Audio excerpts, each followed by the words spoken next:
We were childhood friends, running a trucking business together. A net profit of over $350,000 a year. At the end of year split, he tossed me an envelope with $8,000 cash. Buddy, he said, you don't own the rig. This is for your trouble. I looked at him and his wife, celebrating their new BMW and their new house, and I smiled as I took the money. What he didn't know was that over the years, I hadn't just memorized every route, I had gotten to know every single client. The day I rolled up in my own tractor trailer and snatched his biggest contract right from under him, he completely lost his mind. Rick shoved a thick envelope into my hand and clapped me on the shoulder. Mark, my man, it's been a long year. His voice was thick with booze and a condescending sort of charity. I squeezed the envelope. It wasn't thin, but it wasn't fat either. The bills inside were so crisp they felt sharp. Rick, what's this? $8,000. A little something for your trouble. He grinned, showing off teeth stained yellow from years of smoking and drinking. It was a good year. We cleared $350,000, net. You don't have a truck in the game, you're just riding along, so that's a damn good piece of change for you. $350,000. $8,000. The two numbers exploded in my head, leaving a dull ringing in their wake. My heart plummeted, a lead weight in my chest. His wife, Brenda, clung to his arm, dangling the keys to a brand new BMW. The blue and white logo seemed to burn into my eyes. Mark, you just keep working hard for my Rick next year, and we'll take care of you. Her hand, with its fire engine red nails, fished a set of house keys from her purse.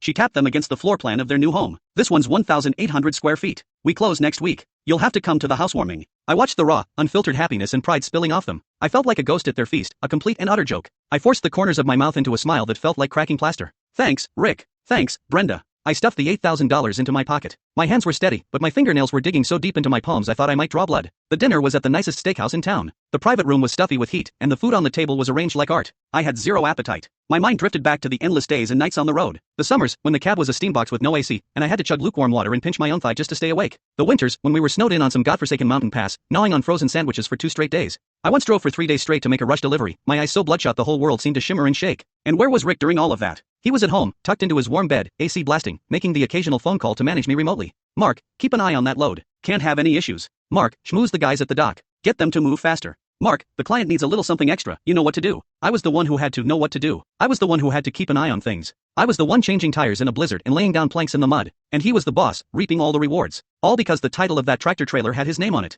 Here, Mark, have some lobster. You need to put some meat on your bones. You're all skin and bones from the road, Brenda said, dropping a piece into my bowl with the kind of pity you'd show a distant, poor relative. Yeah, trucking's a tough life, Rick chimed in, taking a sip of his whiskey. But that's what being a man is about. You gotta have something to strive for. His something to strive for was the BMW key fob in his hand and the new house keys in his wife's. My something to strive for was the $8,000 in my pocket. My trouble money. I kept my head down, pushing rice around my bowl, saying nothing. Every grain felt like sand scratching my throat. Humiliation and rage churned in my gut like molten iron. 4 years. We'd been partners for 4 years. Every route, every client, every way station attendant with a bad attitude, I knew them all. I'd learned them through sweat and sleepless nights. I had an encrypted file on my phone. In it were the contact details for every single client. Their shipping schedules, their bottom line prices, even what brand of cigars they liked or what kind of coffee they drank. Rick knew none of this. He just knew how to watch the numbers climb in his bank account each month.